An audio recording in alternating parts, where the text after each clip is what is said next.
The Zephyrian Deathstalker had never encountered prey quite like this. Standing 8 feet tall on muscular haunches, with razor-sharp claws that could slice through reinforced steel and fangs dripping with neurotoxin, Kethvar was the undisputed apex predator of the Outer Rim colonies. His species had terrorized 3 star systems for generations. Their very name whispered in fear across a dozen worlds. When the mining station's distress beacon had gone silent on Kepler 442b, the other species had evacuated immediately. They knew what a Zephyrian hunting ground looked like. But somehow impossibly there was still one life sign on the station. Kethvar had stalked through the darkened corridors with practiced ease, his thermal vision painting the abandoned facility in shades of cooling metal and residual heat. The hunt should have been simple: corner the remaining prey, savor their terror, then feed. It was a ritual as old as his species, one that had never failed to satisfy. The human was in the central laboratory, standing with his back turned, seemingly oblivious to the death that approached. Foolish creature, Kethvar thought, his mandibles clicking with anticipation. Doesn't even know I'm here. But as he drew closer, something felt wrong. The human's biometric readings were all wrong. Where there should have been an elevated heart rate, rapid breathing, the sweet chemical signature of fear, sweat, there was only calm, steady, normal. Dr. Marcus Chen continued working at his console, fingers moving across holographic displays with unhurried precision. When Kethvar's shadow fell across him, he didn't even flinch. "You're late," the human said conversationally, not turning around. "I expected you 3 hours ago." Kethvar's hunting instincts faltered. In 2 centuries of kills, no prey had ever expected him. He snarled, a sound that had sent entire colonies fleeing in panic. The human finally turned, and Kethvar saw something that made his blood run cold. The creature's eyes held no fear, no terror, no desperate hope for escape.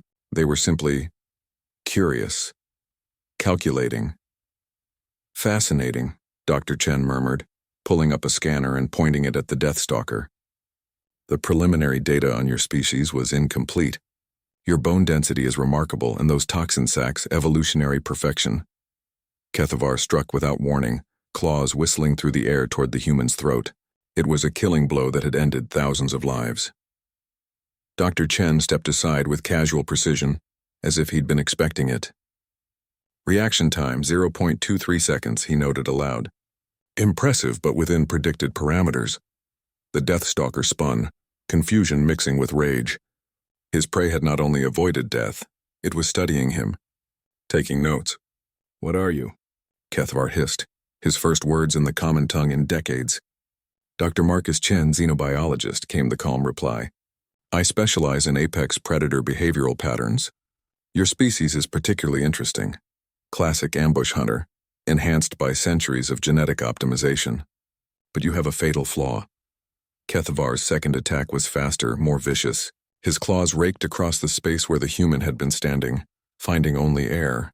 "You're used to fear," Dr. Chen continued from behind a console, still making notes. "Your entire hunting strategy depends on paralyzing your prey with terror. When something doesn't run, doesn't panic, you don't know what to do." The truth of those words hit Kethvar like a physical blow. For the first time in his life, he felt something he had never experienced. Something no Zephyrian Deathstalker had ever known. Uncertainty. "I've been studying your attack patterns for months," Dr. Chen said, stepping back into view. "Analyzing hunting videos from 12 colonies. You're predictable, Kethvar. That's the problem with being Apex. You never learn to adapt." "How do you know my name?" The question escaped before Kethvar could stop it. "Colony records from Tau Ceti Prime. You left quite an impression."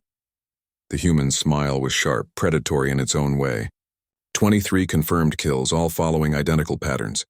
You announce yourself with that snarl, wait for the fear response, then strike when they freeze. Textbook intimidation tactics. Kethvar lunged again, desperation driving him now. But Dr. Chen was ready, had been ready all along. A neural disruptor appeared in the human's hand, not to kill, but to stun. "The thing about humans," Dr. Chen said as Kethvar collapsed, paralyzed but conscious, "is that we're persistence hunters. We don't need to be the strongest or fastest. We just need to outlast you, outsmart you, adapt faster than you can kill us." The Deathstalker tried to snarl, but his vocal cords wouldn't respond. I've been alone on this station for 2 weeks waiting for you, the human continued, checking his readings. Do you know what that means? It means I had time to study everything. Your heat signatures, your hunting patterns, your psychological profiles. I turned myself into bait, but bait with teeth. Cathavar's eyes widened as he understood. This wasn't prey at all. This was another predator, one that hunted hunters. The neural disruptor will wear off in an hour, Dr. Chen said, already preparing a containment field. When you wake up, you'll be in a research facility on Earth. Don't worry. We'll take good care of you. Your species has so much to teach us about evolutionary optimization. As consciousness faded, Cathavar experienced something no Zephyrian Deathstalker ever had. The realization that he was not, had never been, the apex predator. That distinction belonged to something far more dangerous, a species that didn't hunt for food or territory but for knowledge.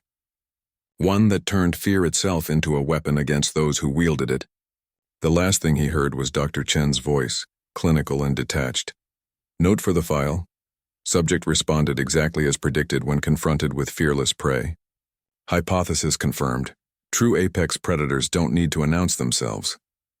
The human went back to his work, humming softly in the empty station, while outside the viewports, a rescue ship approached. His real colleagues would arrive soon, ready to transport their prize back to Earth. After all, there were so many other apex species out there who had never met a human. Yet,